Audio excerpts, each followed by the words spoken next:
অতঃপর জিবরাইল আলাইহিস সালামের প্রতি আদেশ হলো জমিনের উপরিভাগ থেকে এক মুঠো মাটি নিয়ে আসো। আসসালামু আলাইকুম ওয়া রাহমাতুল্লাহি ওয়া বারাকাতুহু। কেমন আছেন সবাই? আশা করি সবাই ভালো আছেন এবং আল্লাহর অশেষ রহমতে আপনাদের সকলের দোয়ায় আলহামদুলিল্লাহ আমিও ভালো আছি। আজকে আমি আদম আলাইহিস সালামের সৃষ্টির কিছু কাহিনী বলবো। কেন তার সৃষ্টি হয়েছে, কিভাবে হয়েছে, কোথা থেকে মাটি সংগ্রহ করা হয়েছে, এসব নিয়ে আলোচনা করব। পরপর 2টা থেকে 3টা পর্বে বিভক্ত করে বলবো, কারণ একটা ভিডিওতে করতে গেলে অনেক বেশি বড় হয়ে যাবে। যদি ভালো লাগে অবশ্যই আমার ভিডিওটাকে শেয়ার দিয়ে দিবেন এবং ভালো লাগলে অবশ্যই আপনাদের মূল্যবান মতামত আমার কমেন্ট বক্সে জানিয়ে দেবেন। যারা আমার ইউটিউব চ্যানেল থেকে দেখছেন অবশ্যই আমার চ্যানেলটাকে সাবস্ক্রাইব করে দেবেন, আর যারা আমার ফেসবুক আইডি থেকে দেখছেন অবশ্যই প্লিজ প্লিজ প্লিজ আমার আইডিটাকে একটু ফলো দিয়ে দিবেন। কথা না বাড়িয়ে চলুন শুরু করা যাক। আল্লাহ তাআলা বললেন যে আমি জমিনে আমার প্রতিনিধি সৃষ্টি করতে চাই। তখন ফেরেশতারা বলল যে ইয়া আল্লাহ, ইয়া রহমানুর রহিম, আপনি কি এমন কোনো জাতি সৃষ্টি করতে চাচ্ছেন যারা দাঙ্গা ফাসাদের মধ্যেই লেগে থাকবে, পৃথিবীতে অরাজকতা সৃষ্টি করবে? আমরাই তো আপনার পবিত্রতা ও প্রশংসা করে থাকি, তাহলে অন্য কোনো জাতির কি প্রয়োজন? আল্লাহ তাআলা বলেছিলেন, নিশ্চয়ই আমি যেটা জানি সেটা কিন্তু তোমরা জানো না।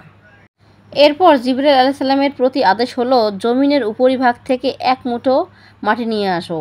এর নির্দেশ পেয়ে জিবরাইল আলাইহিস সালাম তৎক্ষণাৎ জমিনে এসে বর্তমানে যে স্থানে কাবা ঘর বিদ্যমান সেখান থেকে এক মুঠো মাটি নিতে চাইলেন। জমিনে জিবরাইল আলাইহিস সালামকে কসম দিয়ে বলল যে হে জিবরাইল, আমার নিকট থেকে মাটি নিও না। এ মাটি থেকে আল্লাহ তার খলিফা বা প্রতিনিধি সৃষ্টি করবেন। সে প্রতিনিধির সন্তান সন্ততি অত্যন্ত পাপী এবং শাস্তিযোগ্য হবে। আমি অসহায় মাটি, আল্লাহর শাস্তি ভোগ করার শক্তি আমার নেই। এ কথা শুনে হযরত জিবরাইল আলাইহিস সালাম মাটি না নিয়ে ফিরে চলে গেলেন।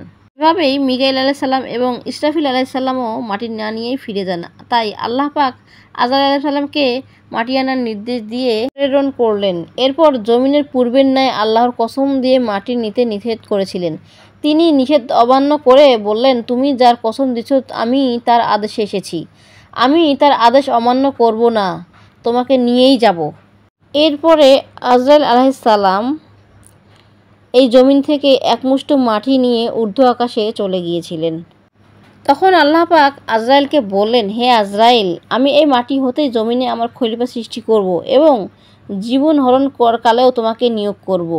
আজরাইল আলাইহিস সালাম এ কথায় অপারগতা প্রকাশ করে বলেন, হে আল্লাহ, এ দায়িত্ব যদি আমাকে দেন আপনার বান্দারা আমাকে দুশমন ভাববে এবং গালি দেবে। তখন আল্লাহ পাক বললেন, হে আজরাইল, আমি সমগ্র সৃষ্টির স্রষ্টা। প্রত্যেকটা সৃষ্টির মৃত্যুর পিছনে আমি একটা না একটা কারণ সৃষ্টি করব। ফলে প্রত্যেকে সে কারণের অধীনে মৃত্যু মুখে পতিত হবে এবং কাজেই তখন আর তোমাকে দুশমন ভাববে না। আমি কাউকে রোগ, কাউকে আগুনে পুড়ে, কাউকে পানিতে নিমজ্জিত করে। অতঃপর আল্লাহর নির্দেশে ফেরেশতারা মাটি তায়েফ ও মক্কা শরীফের মাঝখানে রেখে দেন। তখন আল্লাহ তাআলার রহমতে বৃষ্টি তার উপর বর্ষিত হয়।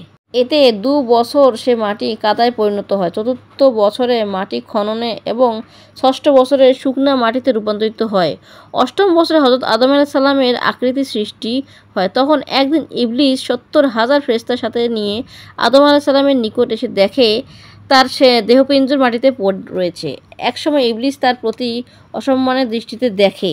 অন্য একদিন ফেরেশতারা আজাজিলকে বলে, এই মাটি হতে আল্লাহর প্রতিনিধি সৃষ্টি হবে।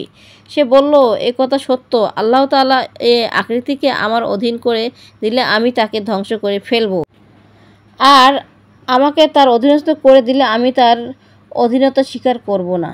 ইবলিস আর মানুষের মধ্যে এই চক্রান্ত শুরু হয় সেই তখন থেকেই, এবং তখন থেকে ইবলিস মানুষকে দেখতে পারে না এবং ইবলিস মানুষের উপর প্রভাব বিস্তার করে এবং আল্লাহ তাআলা এই কারণে ইবলিসের বিভিন্ন ধরনের শাস্তির ব্যবস্থা করেছিলেন এবং আল্লাহ তাআলা ইবলিসকে চিরদিনই অভিশপ্ত করে দিয়েছেন। এই বিষয়গুলো আগামী ভিডিওতে পাবেন অবশ্যই ইনশাআল্লাহ। যদি ভালো লাগে অবশ্যই ভিডিওটি শেয়ার দিয়ে দেবেন। আসসালামু আলাইকুম ওয়া রাহমাতুল্লাহ।